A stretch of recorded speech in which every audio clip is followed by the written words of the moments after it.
Hey there, viewers, and welcome back to an educational episode of Grumpy Monkey Garage, where today I'm going to be explaining these codes. So we have a few to go over. Let's go ahead and get started.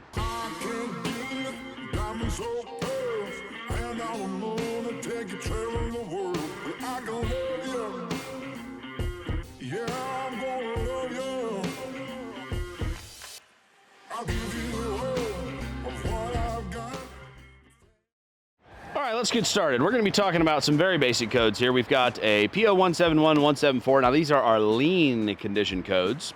We have our P0420 and our P0430. These are our CAT converter codes, or catalyst efficiency codes. And we have 172. It's debatable if 173 is also a rich code. Everybody's saying it's a lean code now, but 172 is a rich code, and P2188 is a pretty specific rich while at idle code. So these two are rich codes. These two are CAT inefficiency codes, and these two are lean codes, and we're going to go over some very basics. Now, if you want some more in-depth information, you'd have to really dive into it. I'm going to give kind of a general procedure on what to do with these codes and what systems are involved, and the reason for that is just to establish kind of a baseline. There are a lot more things that can cause these besides what we're going to go over today, but I just wanted to give an idea and kind of show you some general practices to try to weed them out, which is why we also have Exhibit A over here, a piece of crap Ford Ranger that we're going to take apart for no reason other than to explain how to find some of these things. So let's go ahead and get started. Well, what does this mean right here? What are these codes all about? Well, lean code means that the engine has detected too much air, not enough fuel in the exhaust. Now, how does the computer even know that? Well, I've drawn a handy-dandy diagram here. Now, it's terrible. I'm not an artist. I don't even play one on TV. So what we have here is we have a four-cylinder engine, and the orange here is we're going to represent the exhaust pipe. So we have our exhaust leaving the engine, and it's going to go to a section of pipe that goes between the header or exhaust manifold and the catalytic converter here. And in that section, before the CAT, after the engine, there will be a sensor. This is called an oxygen sensor. These oxygen sensors, well, it should be oxygen. Why is it in the exhaust if it's testing for oxygen? Well, it is testing for oxygen. This section of pipe has a ton of things that happen in it. And this sensor here is what's going to report this code and this code. So this sensor is a suspect for these codes. However, we're going to talk about how to weed him out as a suspect or as a, the guilty. So, CAT converter happens, and inside the CAT converter, lots of exciting things happen. We'll go over that in a separate video about what happens in here, but we'll talk about a little bit of its diagnostics here. After it leaves the catalytic converter, it goes into a second section of pipe. This sensor here, also called an oxygen sensor, is now downwind of the CAT. So this is called the downstream oxygen sensor. This is called the upstream because this is above the CAT converter. The downstream oxygen sensor is going to report whether or not your converter is functioning.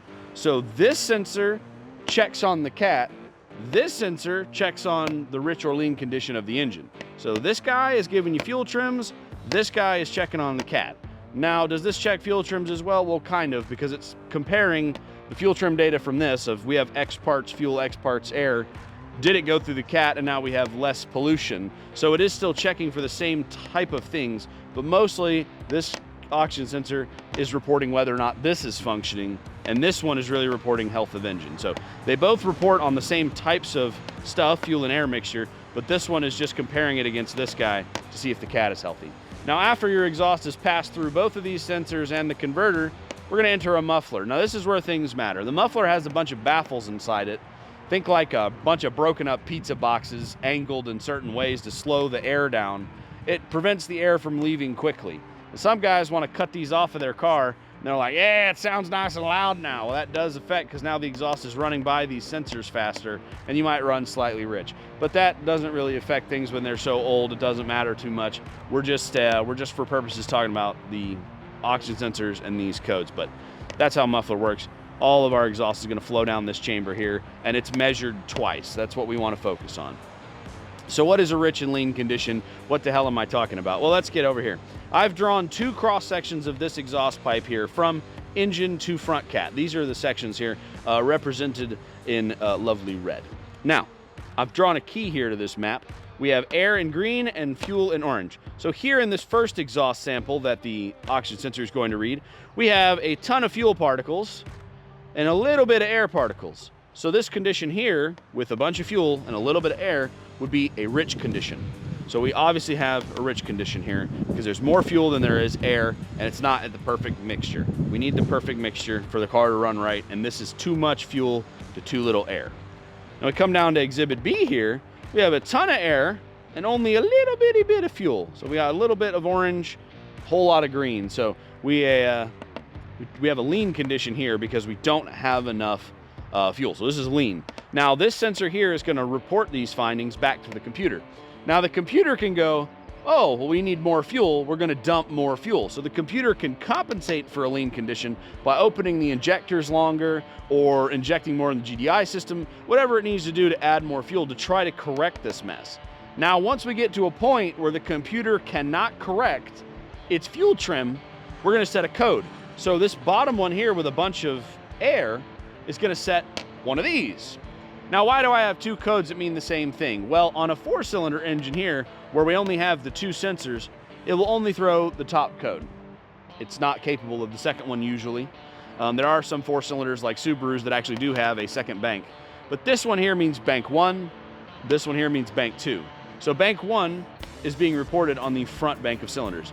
Bank 1 will always have cylinder number 1 in it. So if you have a V6 engine and you have 3 cylinders on this side and 3 cylinders on this side, the side that has cylinder number 1 will be bank 1, and the side that has the other cylinders will be bank 2. Now, why didn't I say cylinder 2? Well, Ford sometimes have 1, 2, 3, 4 as cylinders, 5, 6, 7, 8 as the other side. So you might end up with bank 2 having 5, 6, 7, and 8 instead of cylinder 2 on it. So the one that does not have cylinder 1 is bank 2. So bank 1, bank 2. So if you have 4 oxygen sensors, 1 per side of the engine on a V engine, for example, you would be able to access this. But that's a time more in depth on engines and stuff in our engine video. We're just talking about these codes. So these lean condition codes mean we have too much air in the exhaust. Well, how did it get there? Well, we have multiple options for that. If we have too much air in here, we could have a vacuum leak, which we're going to show you how to find here shortly, which means that somewhere in the engine, a bunch of air that doesn't belong there is getting in. We have sneaky breaky boy air that is sneaking past an intake gasket, an intake tube, a vacuum line, something like that. Air is getting where it doesn't belong, and this sensor here is going, hey bud, you don't belong there. What's going on, eh? You need to get out. So this thing here is tattling on you saying, hey, you got a vacuum leak or too much air. Now, what else can cause too much air? Well, it doesn't necessarily mean too much air when you have a lean condition.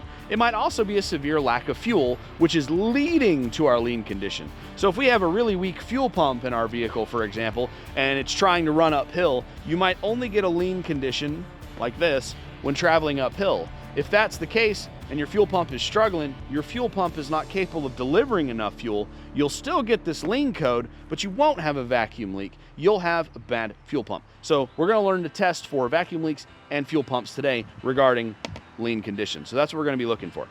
Now, what about rich conditions while we're talking about it? Rich conditions, again, over here, we've got 2 codes. This one, P0172, is just rich all the time. Now, suppose you had a fuel injector that was just stuck wide open. It didn't actually cycle. It was just dumping fuel on a cylinder. Well, you're going to have a whole bunch of extra fuel in the exhaust. You're going to have this scenario here, and that's bad. That's when you got a rich condition. Typically, rich conditions are timing related, where the cam phasers are opening GDI injectors at the wrong time, or they're opening injectors early. We're not burning them. You might also have a rich condition if your spark is incomplete. So if you don't have a complete burn, you'll end up with too much fuel in your exhaust. Rich conditions are much more rare on modern cars than lean. This is rather common. This is probably the 2nd or 3rd most common code that you're going to come across in your early stages of diagnostics. They're not going to throw U codes or CANCOM communication codes at you if you're a new technician, but you'll come across lean codes all the time. So lean codes, very common. Make sure you're paying attention to this side here. Rich codes, much more rare, not as often, but typically you'll see a fuel pump that's over-fueling, sending way too much fuel. For example, in a modified car, somebody put way too big a fuel pump in there, you'll end up with something like this. Or if you have a stuck injector, you'll see something like this, or an incomplete burn, which is usually accompanied by other codes. This code by itself would not usually have incomplete burn. Incomplete burn might also have misfire codes, which we'll go into in a different video. But this one here, much harder to trigger. Now, what's this guy here? P0188. Well, that means rich only at idle. So if you sit there idling the vehicle, you got low RPMs, 700, 800, and it's just blah, blah, blah, blah, blah, idling normally, and then it triggers this code. The minute you put your foot on the gas and you open that throttle plate, you add air, and then the rich condition goes away. So we're barely running rich. Now, On really old cars with TBI, that would make sense. You're going to run rich at idle because TBI does that. However, these are OBD2 codes. TBI does not have the ability to report on that. So this code here would be something like a barely leaking injector, or maybe a stopped up converter is actually restricting air to leave, and all the particles are getting stuck right here, and it's going to run rich when you're sitting still. But as soon as you overcome it by forcing air through it, you're going to be able to get that normal running condition again. So we'll be able to test for this as well. Now, we were talking about the O2 sensor. Sometimes these O2 sensors suck. They don't work all the time. They're not that great. Sometimes they fail. And when they fail, they may tell the computer, oh my God, you have a whole ton of fuel. And you don't. You don't. You actually have this, but it's telling you you have this. And the car's going to run like crap. So the oxygen sensors are important to the mixture. And a good way to diagnose these O2 sensors, these front ones between the cat and the engine, is if you unplug them, like you literally just unplug it from the rest of the car and then run the car. If it runs better with this unplugged, with these unplugged, they're running on default value. Now, more modern stuff, 2023, 24, 25, if you're watching this in the future, more modern stuff might be even more complicated. It doesn't necessarily work that way anymore. You unplug stuff, it throws it into limp mode, it doesn't function properly. But I'm talking about the typical cars we see coming in now, 2006, 2008, 1997, all these older vehicles. When you unplug this front O2 sensor, the computer runs on default data. Now, default data is a perfect mixture, as it's capable of remembering when it was new. So it will take that default data and program it in for here. If the car runs better on default data than it does on whatever's going on here, you can start looking into this sensor here as a suspect. Because if it was actually running lean or actually running rich, unplugging this changes nothing about a leaky injector or a vacuum leak. It's only changing this signal. So if unplugging this corrects the issue, pretty good chance that this guy here is our suspect. And that's how we've been able to figure a lot of these out, is you have this code, but you might also have some oxygen sensor specific codes usually as well. But that's just one way of proof of concept. Unplug it, see if it runs any better. That'll give you some diagnostic data. Again, does not work for every car, but it does work for most of the older stuff that you'll see coming in. Stuff that's 10 to 20 years old. That bracket there works pretty good, and that's a lot of what we see down here. All right, next thing, cat converter. We're gonna get on these codes here. We've gone over lean codes. We've gone over rich codes. Questions in the comments, because I can't see you raising your hands. Let's get over cat converters now. Now, this thing here is supposed to clean the air. As an engine burns, it produces something called NOx. Now, it's written as a math formula, but we're not going to go crazy with it. So it would be so NOx. Okay, so it's nitrous oxide emissions. All right, so we have nitrous oxide, and then to the X power, that's our emissions that are coming out here. It's going to vary on what kind of burn we're getting. So you have a bunch of pollution leaving the engine. This oxygen sensor is going to report on if it's too much fuel, too much air. But suppose car's running perfect. All right, it's running perfect. This one's got X amount. Now, cat converter is working beautifully. We get to this sensor, and this sensor goes, okay, computer, we had this amount of fuel and NOx that was unburned, and now after the cat here is going to heat things up and have a chemical reaction in here, and then this one goes, okay, we don't have very many left. We have an acceptable number here leaving, and it's going to be fine, right? We're going to save the penguins and crap as the exhaust comes out. We're not melting the ice caps right now. We're doing really good. It's fine. Now, what the hell causes these? Suppose this sensor reports the exact same amount of NOx as this sensor. Well, that means that nothing at all got filtered out. And when nothing at all gets filtered out, you're going to throw one of these codes. Now, in this particular diagram I've driven, you'll only get P0420. That's catalyst inefficiency. That means that this catalytic converter is inefficiently reducing our NOx. So our NOx is the same or very close to the same from this sensor to this sensor. Means that this thing's not doing its job. It's going to throw this code. Okay, well, that sounds easy, right? Cat converter immediately murdered. No, it does not. It does not mean that, because this sensor here could be a liar. He could be deceiving you. So we need to go verify this oxygen sensor is okay. This oxygen sensor on the back is usually in the middle of the car somewhere, or somewhere downstream, pretty far behind the cat. If that's the case, did this sensor get chopped off by a rock? Did a mouse go under here and chew through one of these wires? Is this sensor telling us the truth? We need to verify. And then we need to temperature test this cat if this sensor looks okay. So what we'll do is we'll take us a reading. This is where a lot of internet guys start arguing. So I can't wait to see this in the comments. What you do typically is you'll take your thermometer and you'll take a reading right here. You'll take a temperature reading at the front of the cat. Now this should just be pretty hot of all the stuff coming in and immediately starting to get hot on the cat converter. This should be one temperature. And then we'll take a temp right outside of it. If this temp and this temp are the same, nothing's happening in here. It's just passing right through it. It's bad. If this temp is super hot and this temp is not, we have a restriction at the front. Some force of matter, whether it be the cat converter material, is actually breaking down and causing a restriction is going to be at the front. This very front of this cat will be very, very hot. And then the back won't be because all the exhaust is caught right here and it can't leave. That's a clogged cat. Then we have the third option. This is where people start arguing. This is what I see under normal conditions. You take a temperature test here. Let's say it's 600 degrees. You take a temperature test here. It's 850, 900 degrees. Well, what does that mean? Does that mean it's good or bad? It means it's good. As the exhaust is entering this converter, it's going to be burning up and having a reaction inside here. That reaction is going to give off thermal energy, also called heat. It's going to heat up as it goes through and be hotter out the back. We're burning the pollution up. So you should see a higher temp out the back than you do in the front. And now I can't wait for you keyboard warriors. Well, mine's never done that code, and mine is colder out the back. You're full of crap. Nope. This is how I was taught. This is how I got my certification. This is what I've got. Hot here, 600. Hotter here, 850, 900. It's going to vary by the car. Some run hotter, some run colder, but if you have a hotter temp out the back than you do out the front, and it's not like right here at the front, it's back here, this cat is functional. It's working. Now, is it working optimally? You'll have to look up and see what temperature rating your stuff is used for, but typically, hotter out the back, colder at the front, it's functioning. Really hot at the front, not that hot at the back.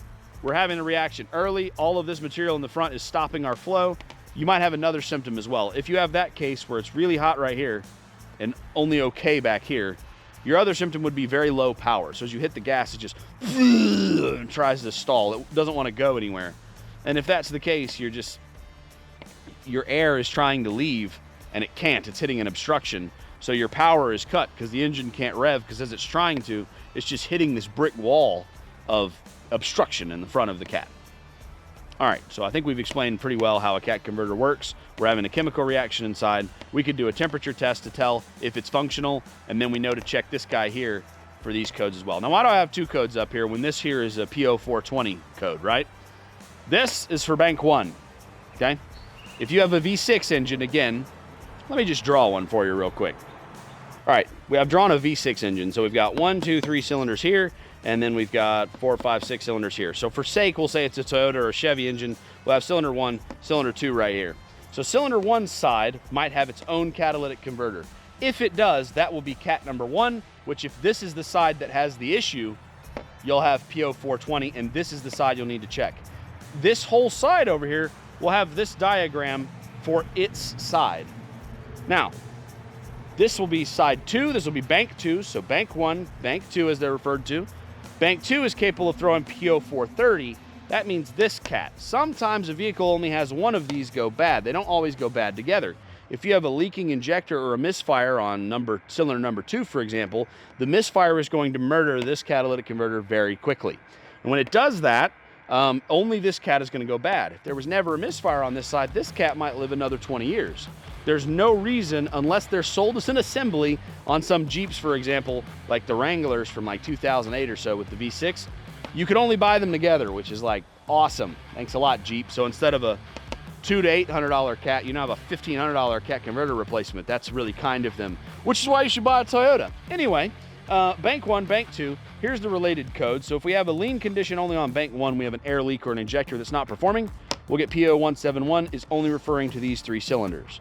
If we have a lean condition on bank 2, we'll get P0174. That means the lean condition is only affecting these 3 cylinders. Same thing for a V8, just add another cylinder and use your imagination. But you get the point here.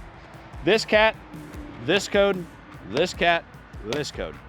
And now we've discussed how to test them and how to look for them. There will also be O sensors here and O sensors here, just like there are. But on a V6 engine, sometimes that sensor is actually part of the manifold. It's really up here, up high, like on the Hondas, for example. All right, well, that's enough whiteboard talking. You want to see how to find this stuff. Let's start here with this P0171 and 174. Let's get started right there.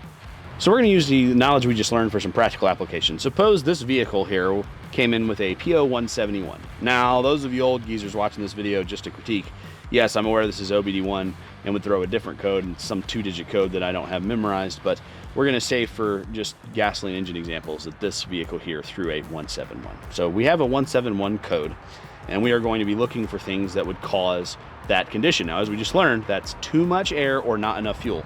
Now, we have 171. This is a 4-cylinder engine, so we can go right to the intake. This intake is all aluminum. It's unlikely that the aluminum is cracked itself, but on some vehicles, your intake will be a plastic manifold. I can show you some of those here in a minute. You also have an aluminum throttle body, and then we have rubber tubes. Now, this is where things start to get interesting. The oxygen levels in the exhaust are measured against the oxygen levels that come in here. So this is the measuring point for air. This is the mass airflow sensor. So all the air that comes in the intake is measured right here, which means that any leaks from this portion back to the combustion cycle of the engine are not measured. The only measurement point is right here. So if this says you're only getting 10 pounds of air, for example, and then I disconnected this hose and had this open, the amount of air flowing through there would be less than the amount of air that's being sucked down into the engine through this giant hole. So therefore, the computer would say we only have 10, but then the exhaust on the vehicle would say, hey, we have 30, 40 pounds of air. What's happening? Or parts of air, or whatever measurement unit the vehicle is using. You know, this is an American vehicle. They might say we have too many cheeseburgers worth of air in the exhaust. So based on that, we would then throw the P0171 code. Now, that's if we had an obvious hole here. Suppose the hole is small and it's not readily available or visual to the eye. Well, that's why we have a machine. Behold, my smoke leak detector. I'll turn it so we can do a nice, cool fashion show for you. Ta-da! Smoke machine. Now, what this does is this produces an inert gas. Now, the reason we want inert is we're about to put it into the engine. If there's a fuel leak or a spark or something like that, we don't want to blow the vehicle up. So what we want to do is we want to put inert gas in here. This one boils baby oil, which is non-flammable. So we're going to activate it. We're going to turn it on. And I already preheated it because I didn't want to take forever on this video. And now it's going to turn into the car hookah. So what do we do with this? How do we find it? Well, we need to find an access port for the vacuum system. The easiest vacuum port on most systems, especially if you don't have a brake complaint, is to come over here to the brake booster. See how we're getting some smoke now? I hope that's showing up good on camera for you. Is we're just going to put it into this hose from the brake booster to the intake. Now, as it's in there, it is filling the intake with smoke. So if there is a leak between here where the intake meets the block and over here where the air is measured, smoke will begin to come out. Now, do I know this vehicle has a vacuum leak? No, I do not. So it is possible that we will just start seeing smoke come out. Oh, we do actually have a vacuum leak. Look right there. See that smoke coming out of that red line over there? Ha-ha! That is how you find a vacuum leak. You fill the system with smoke, and then the vacuum line that is leaking will give you symptoms. Now, the stuff coming out here, see how there's smoke coming out underneath the air intake? That's okay. This is the air filter box. Anything before this sensor can leak and it won't matter. It'll pick it up here. So nobody cares. And the air filter will never be airtight sealed. You know, that's where you change your air filter. It has to have a little gap for you to be able to filter through eventually. But the leak that's right here in these tiny lines here, that is a real vacuum leak. So that right there would be our symptom. And we've been able to find it. We would never have found it just by looking at it. We would never have found that. You fill the system with smoke, where it comes out, that's your leak. So that is a way to find a vacuum leak. Now again, vacuum leaks add too much air, so we're gonna end up with a lean condition. Now what other things could cause lean conditions that I was talking about? Well, that would be the fuel pump. Let's get on that. Let me disable this smoke machine here. All right, welcome back to the whiteboard. I've drawn a new terrible engine. Here we have a 4-cylinder, okay? We're just gonna assume that the vacuum leak test that we just performed on the vehicle did not reveal any vacuum leaks, and we are still chasing these codes, or one of them. Probably just this one, but you get the point. So we're still chasing a lean condition, but now we know it's not a vacuum leak. If it is a vacuum leak, you found your problem, fix the car. If it's not a vacuum leak, we still have this problem. We're gonna check for one more thing before we start diving into oxygen sensors and whatnot. And that'll be in a different video because we'll get into electrical diagnostic another time. This is just another thing to check for these codes. So I've drawn an engine. Here we have 4-cylinder, 1, 2, 3, 4 cylinder. Here we have a fuel injector. It's labeled fuel injector. So this is a fuel injector. This is the fuel rail. These little red tabs here, these are the connectors for the fuel injectors, okay? Now, the fuel injectors are all turned on and off by the ECM. Now, the amount of flow that is determined for the injector is based off of the timing for one, but also, as the exhaust is leaving, bank 1, sensor 1, oxygen sensor, that one that was between the cat and the engine, this guy is feeding data to the same ECM or PCM that says, hey, we need more or less fuel, and then this controls the injector's ability to add or subtract fuel to the engine. So if this idiot is giving you bad information, these will perform poorly, this will run poorly. This is where disabling this and making the ECM run on a default value, if it starts to run better on default, this here is your suspect. This is why this works. We're interrupting the signal by unplugging it. So that's one more thing to do. Also, these sensors are usually accompanied by other codes. P0135, I believe. I'll put them on the screen here. I don't feel like looking them up at the moment, but I will for the video edit. So you'll have O2 sensor codes like these. All right, so we don't have those. We only have this. You can assume this guy's fine. We unplug it. It doesn't change. It still runs like poop and has no power going uphill. On our fuel injection rail, we have a little screw cap. On good quality vehicles, on modern pieces of junk, you don't. You have to do this with a scan tool. But on old stuff, you can attach a gauge. So here I have attached a fuel gauge, and this is going to give us our fuel pressure. So what we're going to do now, and I'll do it right here behind us on this Cadillac, is we're going to attach to the fuel rail with the gauge, and this is going to give us live mechanical proof of how much pressure is leaving the gas tank and making it to the rail. And this is what you expect to find if you have a lean condition. When you first start the vehicle and it's idling, you might have 60 PSI, so the little needle on the gauge will be pointed right here. Then when you hit the gas, it starts going down to 40, 30. So as you accelerate, the pump can't keep up because it's old and weak. And when it's old and weak, or if it's just a crappy Chinese-built pump, it can't sustain the value of 60 PSI or whatever your target PSI is, and it's gonna go down. Now you need to know this. This is something you'd be able to look well, in service data, if you're a professional technician, which these videos are kind of for you. If you're a DIY and trying to diagnose this, you may have to go on the forums, you may have to go to the Google, you may have to find this in the hell in the comments section. See what your PSI is going to be for your vehicle. Pretty safe bet. Most cars that we look at are operating between 40 and 60. So if you do a fuel pressure test and you have one of those and it runs great at idle, then you hit the gas and it drops. It's the act of it dropping under load that is going to give away the fuel pump cannot keep up. Now, when the fuel pump cannot keep up, it means that these start to develop air in the lines instead of liquid. So you're pumping not liquid gas. It's just pumping some fuel to not. And a lot of times when you're going uphill, when you're driving the vehicle with the issue, you'll have a surging kind of like almost like a horse galloping. This uphill trajectory is very stumbly and troublesome. That being the case, you know that you're not getting a good amount of fuel throw. And then you will have this thing saying, hey, we have too much air, but it's not a vacuum leak. You simply have so little fuel entering the injectors that this is picking up extra air. That will give you a lean leak as well. Now let's demonstrate what the hell I'm talking about. We have a vehicle behind me we can demonstrate this on. Now, of course, anytime I schedule to make one of these videos, I never get a vehicle in that actually currently has the problem. So we're gonna show you what it's supposed to look like, and I've just explained what will happen if it's bad. So let's go ahead and get right to it. So here we have a vehicle with key on, engine off. We've only got 30 PSI. Now this vehicle actually won't start, the battery's so dead. But you hook it up to the fuel rail, as you can see here. We have the fuel rail, it's hooked to it, and we have a gauge reading. Then I would get the jump box out if I wasn't playing with fuel. I'm gonna charge this battery overnight, and that'll give us a ability to start this vehicle.